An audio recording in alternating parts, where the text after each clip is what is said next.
Welcome back to another explainer. Today, we're diving into the tale of the princess, the prince, and the magical horse. And let me tell you, this is an absolutely incredible story of magic, betrayal, and true female empowerment. It completely flips the traditional damsel in distress narrative right on its head. Right off the bat, you should know this isn't your typical fairy tale where the princess waits around in a tower. No, she actually arms herself and rides out to seek justice. So picture this. Sultan Umar, a very wealthy ruler, is presented with a stunningly beautiful white horse by a traveling merchant. But this isn't just any horse. It harbors a dark, shape-shifting secret that is going to change absolutely everything for his family. Now, the merchant openly warns the Sultan that this animal is wildly eccentric and flat out refuses to let anyone ride it. But the Sultan, well, he's completely captivated by its unparalleled beauty, so he buys it anyway for an exorbitant sum, setting off a chain of events literally nobody could have predicted. And when I say eccentric, I mean staggering extravagance. We're talking about a horse that demands a royal feast of dates, pistachios, saffron, and milk infused with rose water instead of, standard grass and water.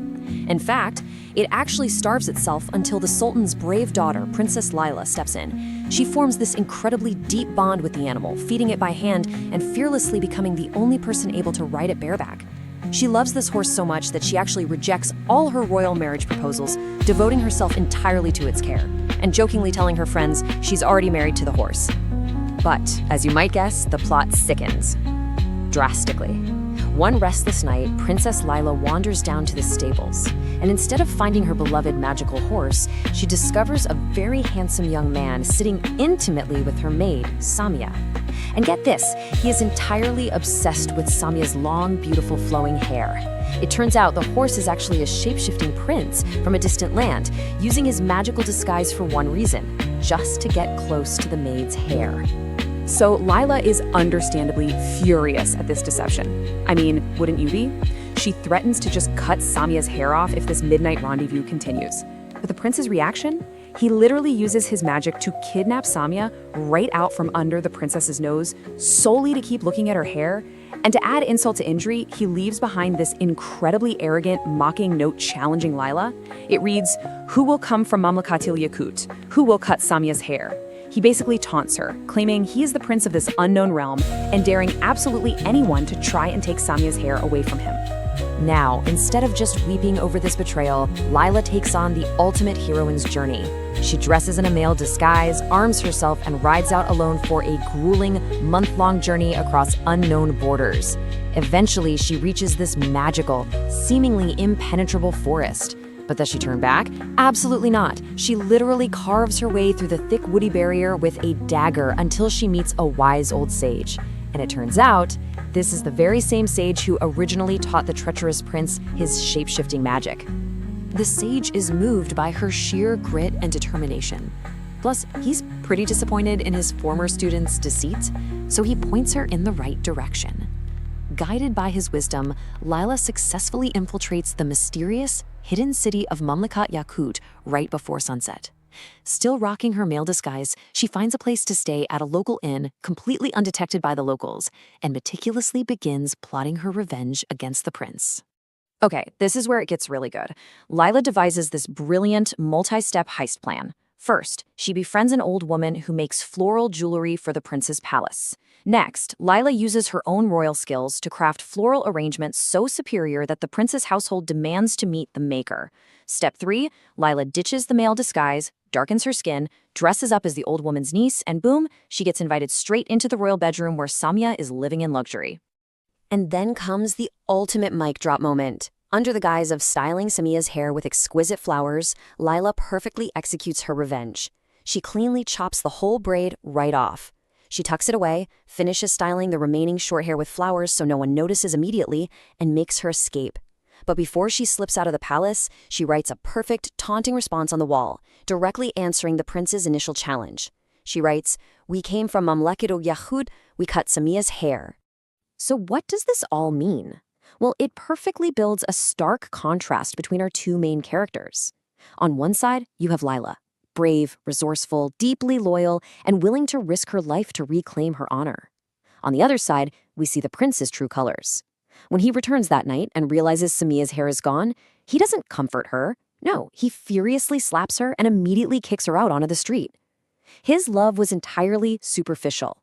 The moment her physical beauty changed, his affection just vanished completely.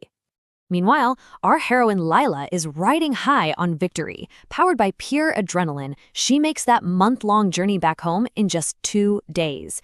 She surprises her grieving parents, tossing Samia's severed braid at their feet to prove she accomplished her mission. But, the journey deeply changed her. Disillusioned by the shallow nature of men like the prince, she refuses all future marriages. She shifts her focus from seeking revenge to seeking purpose, dedicating her royal resources to building a massive shelter to feed the poor and help passing travelers. Fast forward a bit and things really come full circle.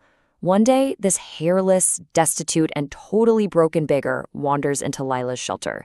Yep, it's Samia. Her tragic fate is a harsh look at the consequences of betrayal. But Lila, showing incredible grace, actually forgives her former maid and gives her a job. Right around the same time, an envoy from the prince arrives at the Sultan's court. The prince has finally realized his massive mistakes, his own superficiality, and he is now literally begging for Lila's forgiveness and her hand in marriage.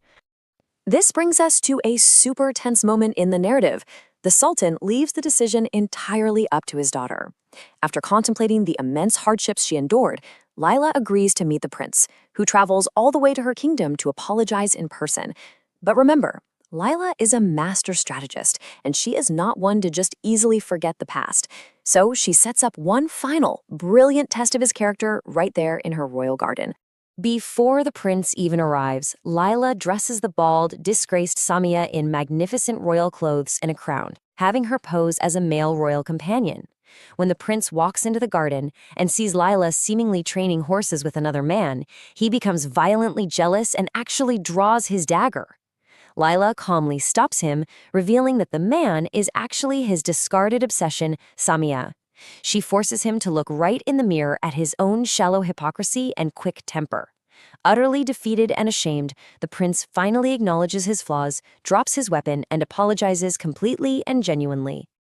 Ultimately, looking at the big picture here, this fairy tale isn't just about magic horses and shapeshifting. It's a profound commentary on the absolute danger of shallow love and the irreplaceable weight of loyalty. It beautifully demonstrates that true empowerment comes from taking bold action. Layla didn't sit around waiting to be rescued. She became the hero of her own story. And finally, it shows us that forgiveness is possible, but for sure, only after true, humble